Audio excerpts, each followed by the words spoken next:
जल निकास के लाभ एवं हानियां देख चुके थे। ठीक है, आज हम उससे आगे चलते हैं इस वीडियो के साथ।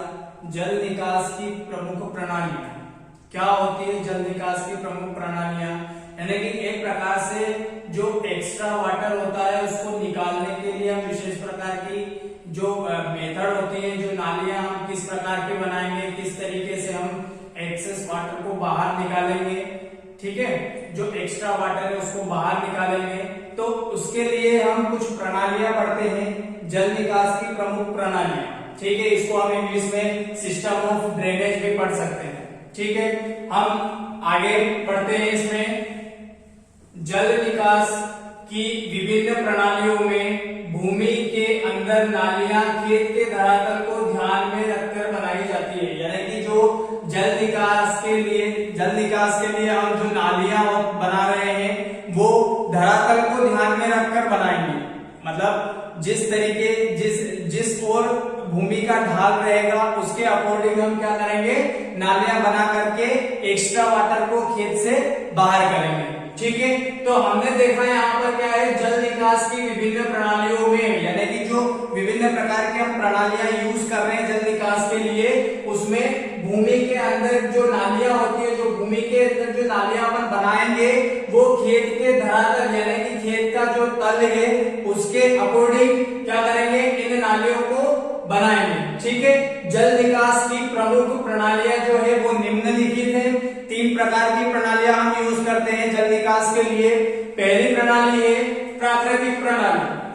ठीक है, प्राकृतिक प्रणाली जिसे हम नेचुरल सिस्टम भी कहेंगे। ठीक, सेकंड आती है हमारी हेरिंगबोन प्रणाली। हेरिंगबोन प्रणाली। तीसरी प्रणाली है हमारी गिरिडीरोन प्रणाली।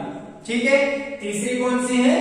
गिरिडीरोन प्रणाली। तो ये 3 प्रकार की प्रणालियां हम यूज करते हैं जल निकास के लिए।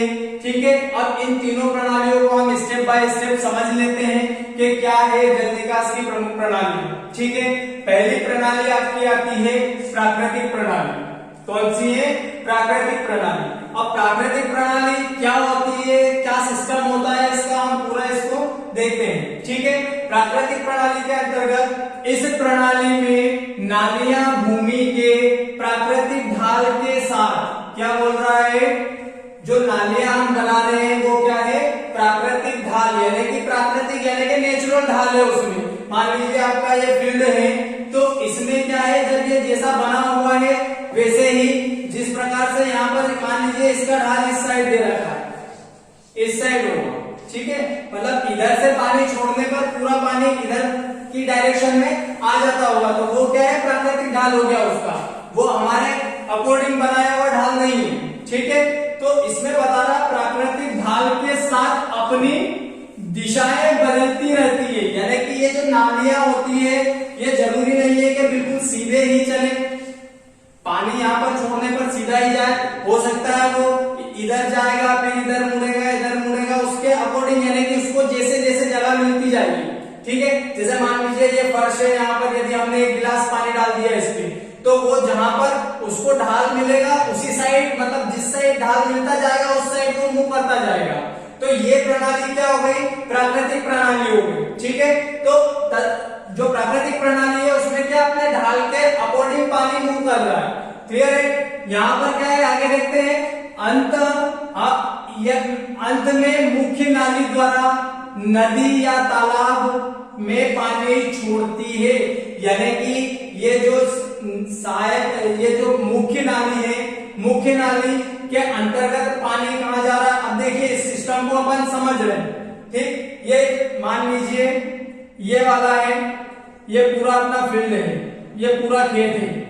ठीक है, अब यहाँ पर देखो ये क्या है, ये प्राकृतिक प्रणाली देख रहे हैं यानी कि अपने ढाल के अकॉर्डिंग पानी यहाँ पर जाएगा। तो मान लीजिए उसको ये इस साइड से यहाँ से पानी मूव कर रहा है, इस साइड जाएगा। ठीक है, इधर का पानी इधर निकल जाएगा, इधर का पानी इधर निकल गया।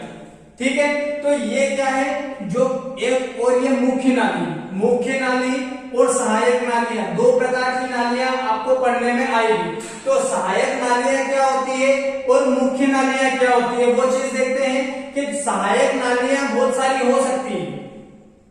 सहायक नालियां 1 2 2 बहुत सारी हो सकती है, लेकिन जो मुख्य नाली होती है वो केवल एक ही रहेगी, जिसके अंतर्गत जो सहायक है बहुत सारी नालियों का पानी उस मुख्य नाली में इकट्ठा हो जाएगा।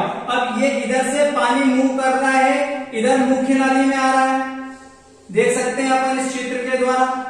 इधर का पानी कहाँ, एक मुख्य नाली में आ रहा है, ये हो गई मुख्य नाली आपकी, और ये सहायक नालियां है। तो इनका पानी कहाँ जा रहा है, किसी भी इस मुख्य नाली के सहायक नालियों का पानी मुख्य नाली में मिल रहा है, और मुख्य नाली का पानी कहाँ जाएगा, या तो नदी तालाब में जाकर के आगे जाके मिल जाएगा। क्लियर है। तो यहाँ पर प्राकृतिक नाली यानी प्राकृतिक नालियां यानी कि अपने ढाल के अनुरूप ही यहाँ पर पानी मूव करेगा, इसी को अपन क्या कहते हैं, प्राकृतिक प्रणाली कहते हैं। ठीक है। इसके बाद सेकंड प्रणाली आती है अपनी हेरिंगबोन प्रणाली सिस्टम। हेरिंगबोन प्रणाली सिस्टम में क्या है, इस प्रणाली में मुख्य नाली जो होती है, मुख्य नाली कौन सी है, मान लीजिए ये वाली।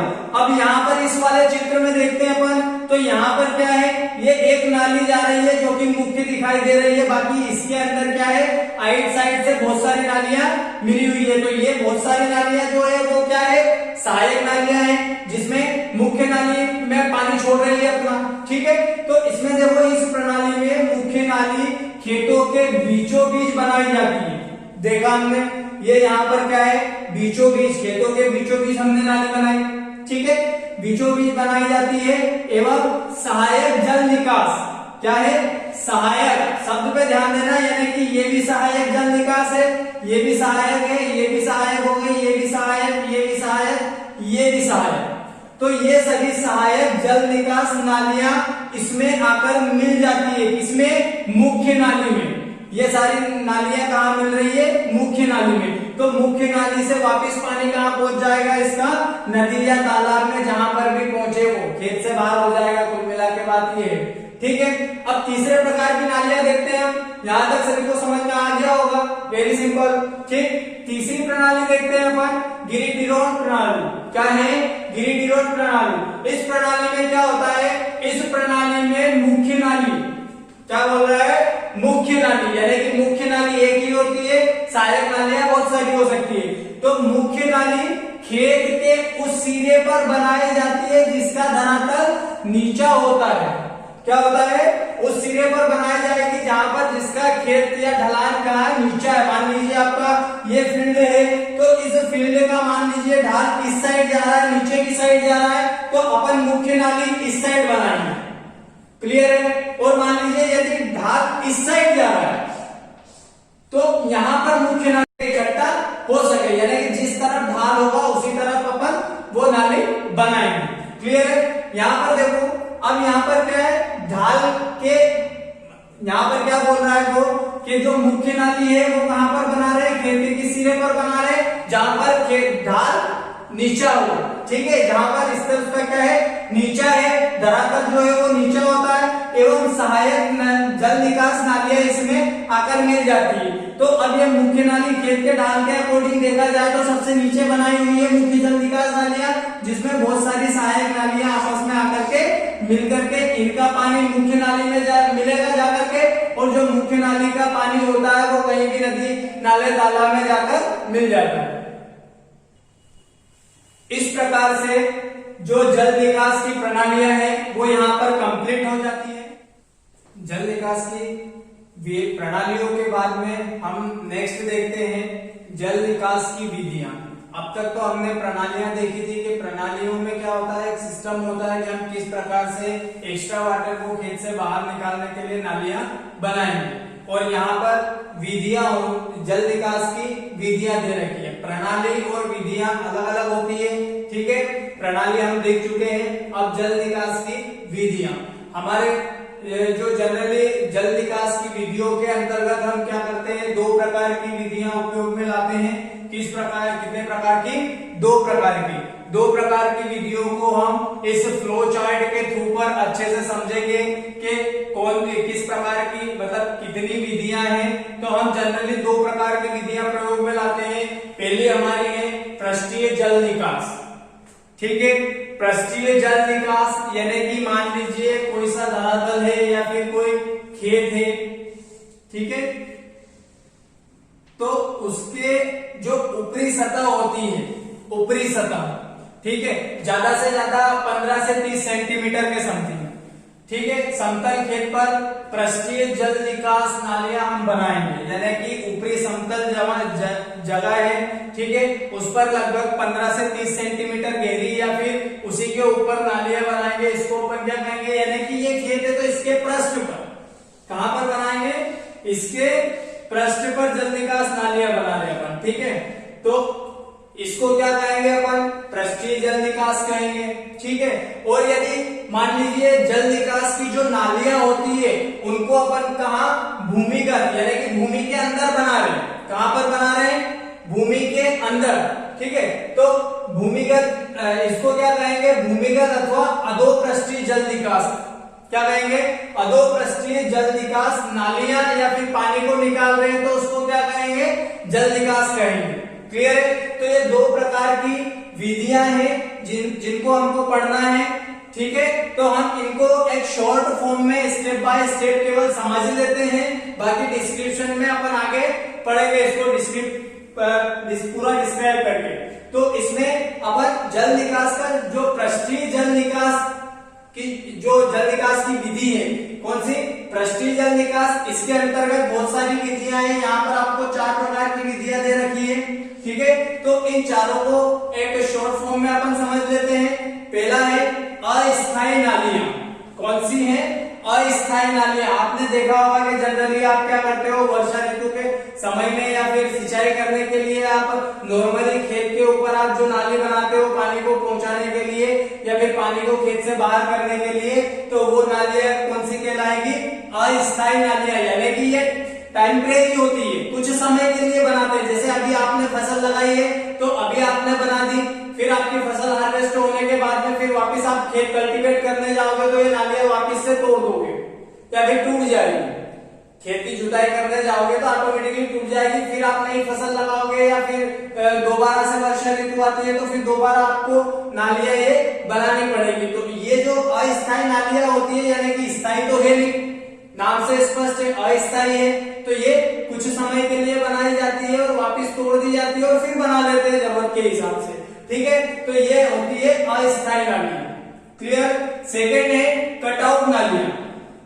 तो कटआउट नालियां कहां पर बनाई जाती है, जैसे आप लोगों ने देखा होगा कि मान लीजिए कोई सी नहर बनी हुई है पास में, ठीक है, कोई सी नहर बनी हुई है, इसका पानी यहां से जा रहा है, तो ये जो आसपास का जो खेत होता है या फिर इसके पास वाला जो एरिया होता है वहां पर क्या होता है, यदि ये नहर क्या है ऊंचाई वाले स्थानों पर बनी हुई है, कहां पर बनी है, खेत से थोड़ी सी ऊंची बनी है, तो यहाँ नहर का पानी क्या करेगा, रिस करके कहाँ जाएगा, ये पास वाले खेत में निकल जाएगा, यानी कि इस वाले खेत के आसपास की जो पूरी जगह होगी वो क्या हो जाएगी, पूरी तरीके से गीली हो जाएगी। तो अब ये यहाँ पर ऊंचाई है तो यहाँ से पानी रिस के आ रहा है, तो अपन क्या करेंगे, यहाँ पर एक नाली खोद देंगे, यहाँ पर एक नाली खोद देंगे तो ये रिसा हुआ पानी इस नाली के अंदर चले जाएगा और जो साइड वाला जो भाग है खेत का वो हम उपयोग कर सकते हैं, यानी कि वहां पर पानी तो रिस करके सीधा कहां चला गया, नाली में, नाली के थ्रू पर खेत से बाहर हो गया, बाहर चला गया, और जो ऊंचा वाला जो भाग बचा था वहां पर अपन क्या करते हैं, खेती बाड़ी कर लेते हैं। तो इस प्रकार से कटआउट नालियां बनाई जाती है। आपका ऑब्जेक्टिव टाइप क्वेश्चन बनता है यहाँ पर कि कटआउट नालियां किन क्षेत्रों में बनाई जाती है, तो कटआउट नालियां कहां पर, नहर वाले क्षेत्रों में बनाई जाती है। क्या आ जाएगा, नहर के समीपवर्ती क्षेत्रों में, कहां पर, नहर के समीपवर्ती,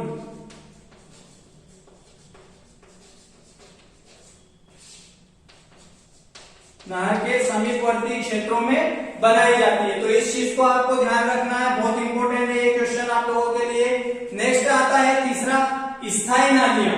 तो नाम से स्पष्ट है कि ये स्थायी नाली होती है, यानी कि इनको एक बार बना दिया जाता है तो ये लंबे समय तक अपन इनका उपयोग करते हैं, इनको बार बार तोड़ते नहीं है। यानी कि ये जो नालियां होती है स्थायी नालियां, ये हमेशा खेत कल्टीवेट करते समय, खेत की जुताई करते समय हमेशा ये प्रॉब्लम क्रिएट करती है, यानी कि ये खेत को हाँकने में या फिर जुताई करने में दिक्कत क्रिएट करती है, बार बार ये परेशान करती है, ठीक है। तो ये स्थायी नालियां होती है, यानी कि इनको, स्थायी नालियों को सीमेंट द्वारा अपन बना देते हैं, ईंट जोड़ करके स्थायी बना दिया जाता है, तो इनको स्थायी नालियां कहते हैं। ठीक है, नेक्स्ट पॉइंट देखते हैं अपन, समतल भूमि में मेड़ों को काट करके।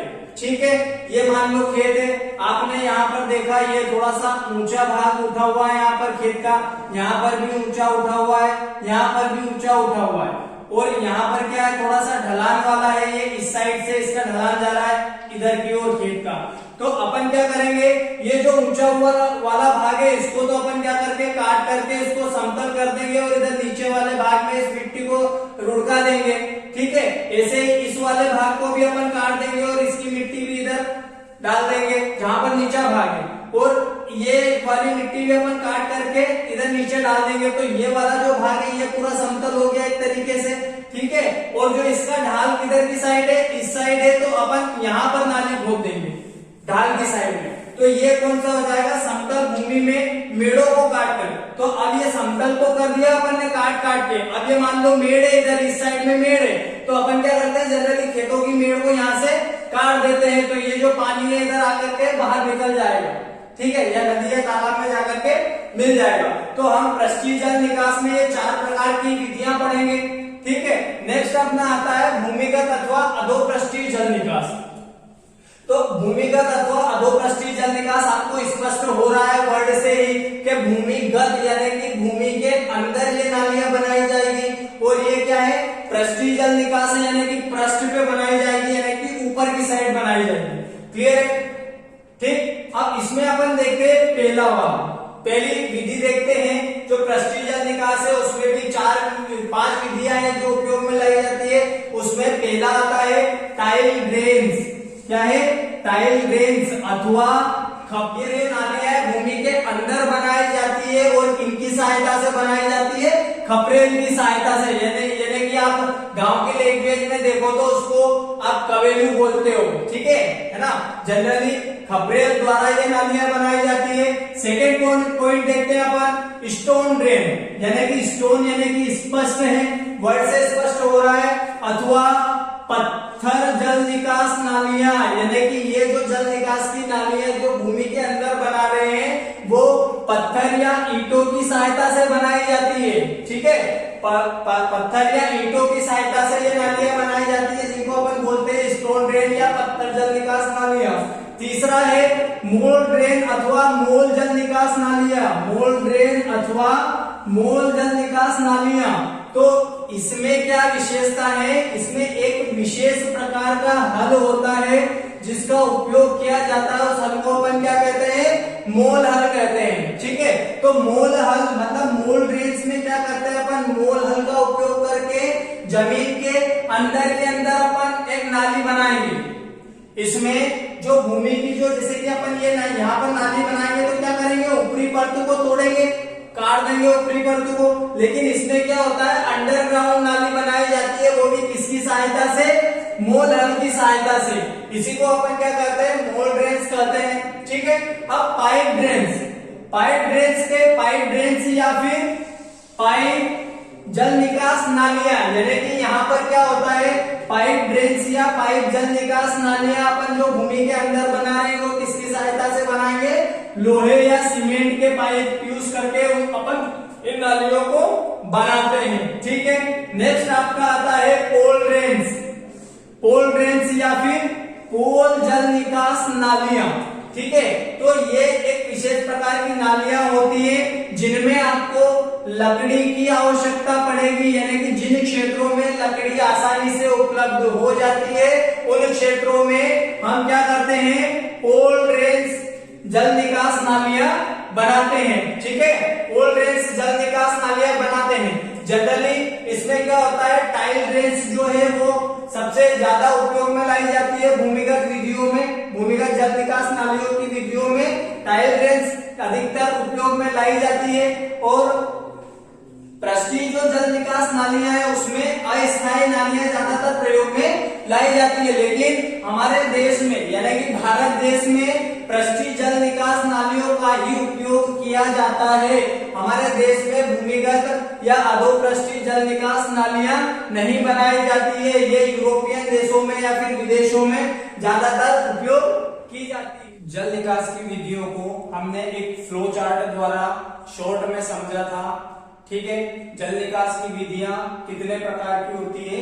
2 प्रकार की होती है। पृष्ठीय नालियां होती है, पृष्ठीय नालियों द्वारा अपन जल निकास करते हैं, और सेकंड आपका है भूमिगत जल निकास नालियां होती है। ठीक है, तो जो पृष्ठीय जल निकास नालियां हैं, क्लियर है। पृष्ठीय जल निकास नालियों को अपन पहले 4 टाइप की थी, उनको चारों को सिस्टमैटिक ढंग से पूरा समझेंगे। ठीक है, अब पृष्ठीय नालियों से जो पृष्ठीय जल निकास नालियां हैं, ठीक है, पृष्ठीय जल निकास जो है, ठीक है, इसको अपन सिस्टमैटिक ढंग से समझते हैं। क्या है इसके कुछ महत्वपूर्ण पॉइंट है जो कि यहाँ पर दिए गए हैं, हम उनको पढ़ लेते हैं। जैसे कि जो पृष्ठीय जल निकास नालियां होती है, उनका पहला पॉइंट क्या आता है कि यह जल निकास की सबसे सस्ती विधि है, यानी कि इस विधि को अपनाने में जो खर्च होता है वो काफी कम होता है। ठीक है, यानी कि ये सबसे सस्ती विधि है। कौन सी? पृष्ठीय जल निकास। यदि हम पृष्ठीय जल निकास और भूमिगत जल निकास नालियों में दोनों में कंपेयर करें तो पृष्ठीय जल निकास नालियां कैसी है? सस्ती है और सरल भी है। क्लियर है। सेकेंड पॉइंट देखते हैं, हमारे देश में प्रायः इसी विधियों को इस विधि को ही अपनाया जाता है, यानी कि इन दोनों विधियों में से हमारे देश में पृष्ठीय जल निकास नालियों को ज्यादा महत्व दिया जाता है। तीसरा पॉइंट है, इनका निर्माण करना सरल एवं सस्ता होता है। ठीक है, यानी कि ये नालियां बनाना क्या होता है? सरल होता है और सस्ती भी होती है, क्योंकि अपन पृष्ठ पे बना रहे हैं तो किसी प्रकार की खुदाई में खर्च नहीं लगने वाला है। ठीक है, और पक्की नालियां भी नहीं बना रहे हैं जिससे कि ईंट, सीमेंट और कंक्रीट या फिर अदर मजदूरी का खर्च उसमें जुड़ने वाला हो। ठीक है, तो ये क्या है? सस्ती है और सरल भी है।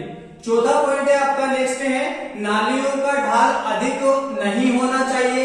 सीधी सी बात है, यदि नाली का ढाल अपन ज्यादा रखेंगे तो जो नाली बना रहे हैं उसकी मिट्टी कटने का डर ज्यादा रहेगा, यानी कि मृदा कटाव ज्यादा होगा। ठीक है, तो इसमें क्या है, नालियों का ढाल जो है वो अधिक नहीं होना चाहिए। क्या है? अधिक नहीं होना चाहिए, अन्यथा क्या होता है, पानी तेजी से बहकर नाली की मेड़ों को काट देगा। ठीक है, काट देगा, जिससे मृदा कटाव भी अधिक होगा या फिर मृदा कटाव का खतरा बना रहता है।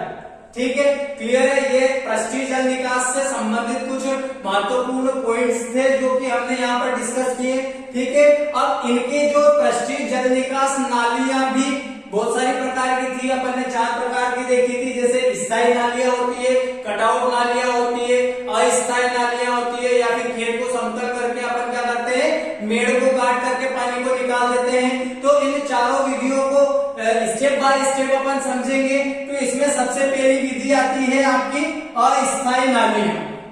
शब्द से स्पष्ट है, अस्थायी नालियां है, ये स्थायी नालियां नहीं होती है, यानी कि इनको कभी भी बनाया जा सकता है और कभी भी अपन तोड़ सकते हैं। ठीक है, तो इसको देखते हैं, इसमें क्या इंपॉर्टेंट चीजें आती है आपकी, कि यह नालियां अस्थायी होती है।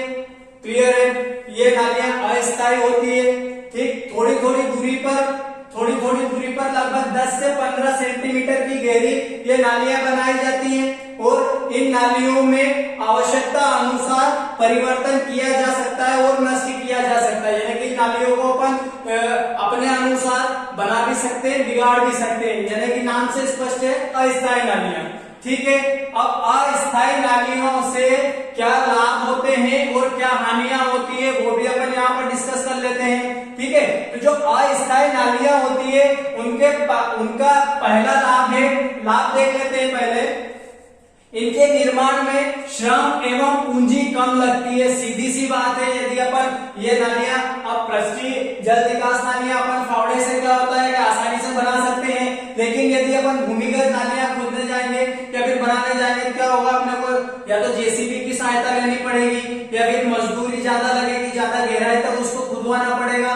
ठीक है, उसके बाद में क्या है, गिट्टी, कंक्रीट वगैरह, या फिर अपन खपरेल यूज करेंगे या पत्थर यूज करेंगे या लकड़ी यूज करके बनाएंगे, तो उनमें क्या होता है, जो खर्च होता है वो क्या होता है, ज्यादा होता है। तो यहाँ पर क्या है, अस्थायी नालियां, इनके निर्माण में श्रम एवं जो पूंजी है, यानी कि जो खर्च है वो क्या होता है, बहुत कम होता है। सेकंड पॉइंट देखते हैं, इनकी सफाई करने पर खर्च कम लगता है। सीधी सी बात है, जब पृष्ठ पे ये नालियां रहेगी तो अपन आसानी से इनकी साफ सफाई भी कर पाएंगे। यदि जमीन के अंदर है, गहराई तक है, तो उसकी साफ सफाई आसानी से नहीं कर पाएंगे। तो इनकी साफ सफाई करने में भी क्या होता है, खर्च कम आता है और समय भी कम लगता है। तीसरा पॉइंट है, इन नालियों में जल निकास आसानी से हो जाता है, यानी कि पृष्ठीय जल निकास नालियां क्या होती है, अपन आसानी से साफ सफाई भी कर पाते हैं। तो ये क्या होता है, आसानी से क्या होता है, इनका जल निकास हो जाता है। लेकिन जो भूमिगत जल नालियां की जो निकास की जो नालियां अपन बनाते हैं, वो बहुत बार क्या होती है कि जमीन के दबने के कारण वो नालियां चौक हो जाती है और उसकी सफाई में भी खर्च अधिक लगता है। ठीक है, तो इन नालियों में जल निकास भी आसानी से हो जाता है। चौथा पॉइंट देखते हैं अपन, इन नालियों में फसल भी बोई जा सकती है। यानी कि मान लीजिए ये खेत है, इसके ऊपर अपन ने ये नालियां बनाई है पानी निकालने के लिए, तो अपन क्या करते हैं, इनमें जनरली फसल भी लगा सकते हैं। ठीक है, इनके ऊपर अपन फसल भी लगा सकते हैं। यदि भूमिगत नालियां होगी तो क्या अपन भूमि के अंदर फसल लगाने जाएंगे क्या, नहीं जाएंगे। तो क्या है, यहाँ पर इन नालियों में फसल भी अपन लगा सकते हैं। ठीक है, अब अस्थायी नालियों से क्या क्या हानियां होती है वो डिस्कस करते हैं। तो कुछ पॉइंट्स में यहाँ पर हानियां दी हुई है, उनको भी समझ लेते हैं। ठीक है, पहला पॉइंट है आपका, उपयोगी कृषि भूमि नष्ट हो जाती है, अतः कृषि योग्य भूमि का क्षेत्रफल कम हो जाता है। वो मोस्ट इंपोर्टेंट पॉइंट है, ध्यान से समझना इसको। उपयोगी कृषि भूमि नष्ट हो रही है। देखना, यदि ये खेत है, खेत के ऊपर अपन नालियां बनाएंगे, तो अब अपन ने यहाँ से 3 नालियां बनाई है और 3 अपन इधर से बना देते हैं। ठीक है, तो ये जो नालियां बनी है, ये जो नाली है, अब इतना क्षेत्र कम हो रहा है, यानी कि यहाँ पर अपन ठीक से फसल का उत्पादन नहीं ले पाएंगे। यानी कि मान लो कोई सी फसल लगाते हैं, ठीक, तो इसमें ज्यादा उत्पादन अपन ले नहीं पाएंगे क्योंकि यहाँ से पानी निकल रहा है। ठीक है, तो ये जो खेत का जोत का जो खेत है, यानी कि ये वाला एरिया, ये वाला पूरा एरिया खाली पड़ा रहेगा, तो अपन इसमें फसल ठीक से ले नहीं पाएंगे। यानी कि जो कृषि जोत एरिया था वो कम हो गया इन नालियों के बनाने से। अपन ने ऊपर नालियां बना दी, यानी कि अपने खेत की जगह कम हो गई, जगह घेर दी नालियों ने। ठीक है, और भूमिगत नालियों में क्या होता है, ऊपर की सरफेस तो सेफ होती है, अपन अंडरग्राउंड नाली बनाते हैं तो ऊपर की भूमि को अपन उपयोग कर सकते हैं। ठीक है, तो ये मोस्ट इंपोर्टेंट पॉइंट बनता है इसका कि इसमें कृषि जोत जो होती है वो क्या हो जाती है, कम हो जाती है। सेकेंड पॉइंट देखते हैं, प्रतिवर्ष मरम्मत और खुदाई करनी पड़ती है, अतः अधिक खर्च होता है। तो अब देखो यहाँ पर ये जो पृष्ठीय नालियां होती है, ये क्या होता है कि अपन जैसे कि मान लो कोई सी भी फसल लगाते हैं, तो उस फसल बोने के लिए अपन खेत की जुताई करेंगे। तो खेत की जुताई में क्या है, ये हर साल हर बार ये नालियां टूट जाती है या तोड़ दी जाती है, जिससे कि क्या है, हर बार नालियां बनाने में खर्च लगेगा कि हर बार नालियां बना रहे। और इनमें पर जो भूमिगत नालियां होती है उनमें क्या होता है कि प्रारंभिक खर्च अधिक आता है। यानी कि जब स्टार्टिंग में अपन भूमि के अंदर नालियां बना देंगे तो प्रारंभिक खर्च तो बहुत ज्यादा आएगा, लेकिन एक बार बनाने के बाद में आपको दोबारा वो नालियां बनानी नहीं पड़ेगी। तो उसमें क्या है, आपको लंबे समय तक 5 साल 7 साल 10 साल तक आपको नालियां बनाने की जरूरत नहीं पड़ेगी, तो वो वाला खर्च आपका बच जाएगा। लेकिन प्रारंभिक स्टार्टिंग खर्च अधिक आता है। क्लियर है। तीसरा पॉइंट देखो, इनमें अधिक संख्या में खरपतवार उगाते हैं जो खेतों की निराई में समस्या उत्पन्न करते हैं। यानी कि जो ये पृष्ठीय नालियां हैं, ये खेत के ऊपर जो नालियां बनाई है अपन ने, इनमें खरपतवार भी उगेगा। तो खरपतवार उगेगा, अपन इरिगेशन के लिए मान लो पानी छोड़ दिया इसमें, तो वो जो अपने जो नालियों की जो मेड़ होगी वो क्या होगी, टूटेगी, तो जिससे समस्या उत्पन्न होगी। तो इसमें और अंडरग्राउंड जब नालियां अपन बनाएंगे तो वहां पर खरपतवार उगने का तो कोई चांस है नहीं, जमीन के अंदर खरपतवार उगने थोड़ी ना जाएंगे अंदर की साइड में। ठीक है, तो ये चीजें होती हैं। अब इनमें अधिक खरपतवार उगने की संभावना रहती है, संख्या में ज्यादा, और निराई उड़ाई में भी समस्या आती है। अब चौथा पॉइंट देखते हैं, भूक्षरण की संभावना बढ़ जाती है। यानी कि मान लो ये ऊपरी सरफेस पे नालियों द्वारा पानी जाएगा तो क्या होगा, ऊपर की मिट्टी बहने का डर ज्यादा रहता है, लेकिन अंडरग्राउंड जो नालियां रहती है उसमें क्या होता है, मृदा कटाव काफी कम होता है या फिर न के बराबर होता है। क्योंकि अंडरग्राउंड में अपन ने पाइप द्वारा नालियां बनाएंगे या फिर सीमेंट की बनाएंगे तो उसमें मिट्टी कटने के चांस बहुत कम होते हैं। तो ये सारे पॉइंट थे जो जल निकास की विधियों के अंतर्गत पढ़े। रहे वीडियो में अपन ने पृष्ठीय जल निकास नालियां पढ़ रहे हैं। इसके अंतर्गत हमने देखा कि ये पृष्ठीय नालियों के अंतर्गत हमने अस्थायी नालियों को समझ लिया है, मतलब इसके अस्थायी नालियां क्या होती है, ठीक। उसके बाद में अस्थायी नालियों के क्या लाभ होते हैं और अस्थायी नालियों से क्या हानियां होती है, ये सारी चीजें हमने अच्छे से पढ़ ली। अब नेक्स्ट हमारा क्या होता है, पृष्ठीय जल निकास नालियों के अंतर्गत अस्थायी नालियों के अलावा सेकेंड पॉइंट कौन सा बनेगा, कटआउट नालियां। तो कटआउट नालियां जो है वो क्या किस प्रकार से बनाई जाती है और क्या बेनिफिट होते हैं उनके और क्या नुकसान होते हैं, वो सारी चीजें अपन क्या